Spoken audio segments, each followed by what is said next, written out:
Assalamualaikum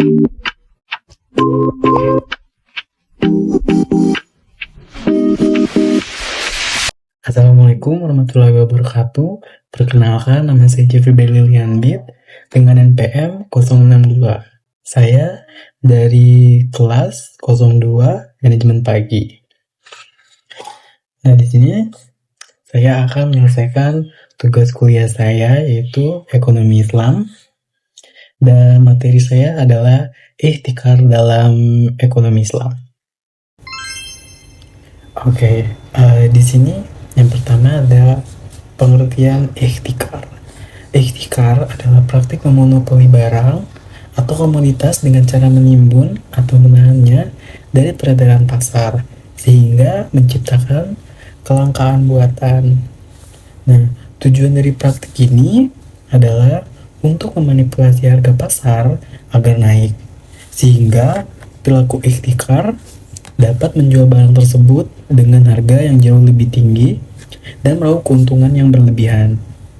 Nah, barang-barang yang ditimbun biasanya merupakan barang kebutuhan pokok masyarakat, seperti bahan makanan, pakaian, atau bahan bakar. Nah, ikhtikar ini dilarang dalam Islam karena praktik ini merugikan konsumen, juga mengganggu stabilitas ekonomi dan menimbulkan ketimpangan sosial. Nah, di sini saya ada mencantumkan ada 4 definisi ya. Nah, jadi di sini yang pertama ada ikhtikar adalah menahan atau menimbun barang-barang pokok manusia untuk dasar meraih keuntungan dengan menaikkan harganya. Nah, yang kedua ada ihtikar adalah membeli barang-barang yang kalau disimpan akan menimbulkan bencana seperti makanan, minyak, biji rami, kapas, dan sebagainya, kemudian menyimpannya. Yang ketiga ada ihtikar adalah membeli suatu barang dan menyimpannya agar barang tersebut berkurang di masyarakat sehingga harganya meningkat dan manusia akan mendapatkan kesulitan akibat kelangkaan dan mahalnya harga tersebut. Yang keempat ada ihtikar adalah tindakan yang menyimpang, yang menyimpan harta, manfaat atau jasa dan enggan menjual dan memberikannya kepada orang lain yang mengakibatkan melonjaknya harga pasar secara drastis disebabkan persediaan barang terbatas atau stok barang hilang sama sekali dari pasar, sementara masyarakat, negara, ataupun kayak hewan seperti peternakan gitu amat membutuhkan produk, manfaat, dan jasa tersebut. Nah, yang ketiga ini ada jenis-jenis ikhtikar. Nah, di sini saya menyebutkan ada 2, yaitu ikhtikar barang kebutuhan pokok dan ikhtikar barang tambang. Nah, yang pertama di sini saya akan menjelaskan ikhtikar barang kebutuhan pokok. Nah, jadi ini tuh menimbun barang-barang yang menjadi kebutuhan dasar masyarakat seperti makanan pokok kayak beras, gandum, minyak goreng, pakaian, tempat tinggal, dan obat-obatan. Nah, jenis ikhtikar ini memiliki dampak yang jauh lebih besar karena langsung mempengaruhi hajat hidup orang banyak. Nah, yang kedua ini ada ikhtikar barang tambang. Ini tuh menimbun barang-barang tambang yang memiliki nilai ekonomi tinggi. Nah, ini tuh seperti emas, perak, dan juga logam mulia lainnya. Nah, ikhtikar di sini tuh dapat mengganggu stabilitas ekonomi dan mata uang. Nah, yang keempat ada dampak negatif ikhtikar. Nah, di sini saya menyebutkan ada 3, yaitu merugikan konsumen, mengganggu kestabilitasan ekonomi, dan menimbulkan ketimpangan sosial. Yang merugikan konsumen itu harga barang yang menjadi mahal, sulit dijangkau oleh masyarakat, terutama bagi mereka yang berpenghasilan rendah, menurunkan daya beli masyarakat, dan menghambat pemenuhan kebutuhan dasar.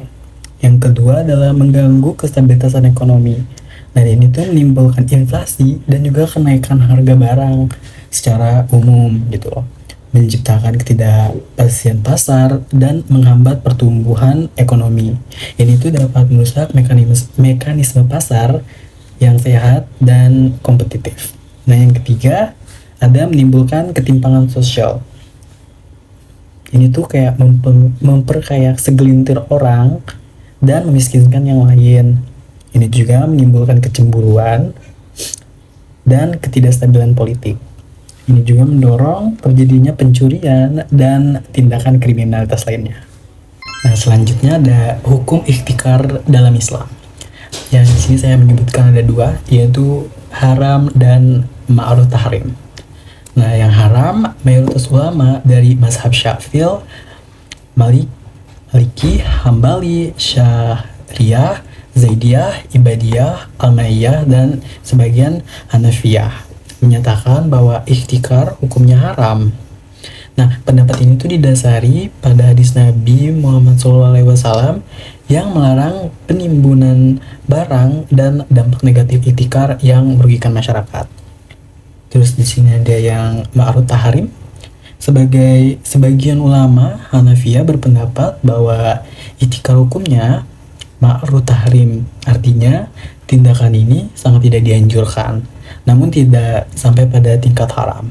Meskipun ma'ruf, ihtikar tetap dianggap tercela karena mengandung unsur penindasan dan merugikan orang lain. Oke, selanjutnya di sini ada hikmah larangan ihtikar. Di sini saya ada mencantumkan 6, yaitu menjaga keadilan sosial, mencegah penindasan, menjaga stabilitas ekonomi, mendorong solidaritas sosial, mewujudkan kemaslahatan umum, dan meningkatkan kepercayaan.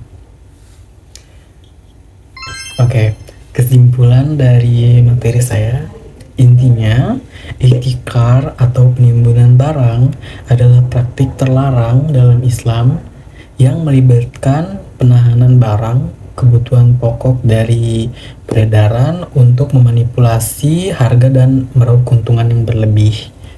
Tindakan ini sangat merugikan masyarakat, terutama di saat mereka sangat membutuhkan barang tersebut. Nah, mayoritas ulama menghukum ihtikar sebagai tindakan haram karena dampak negatifnya yang luas, termasuk merugikan konsumen, mengganggu stabilitas ekonomi, dan menimbulkan kesenjangan sosial. Islam mendorong terciptanya sistem ekonomi yang adil dan sejahtera, di mana setiap individu memiliki akses yang sama terhadap kebutuhan dasar mereka.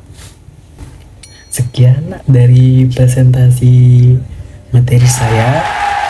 Mohon maaf jika ada salah kata atau kurang dalam penyebutannya, juga mohon dimaafkan. Terima kasih juga Bapak untuk udah melihat dari awal sampai akhir. Saya Jeffrey. Assalamualaikum warahmatullahi wabarakatuh.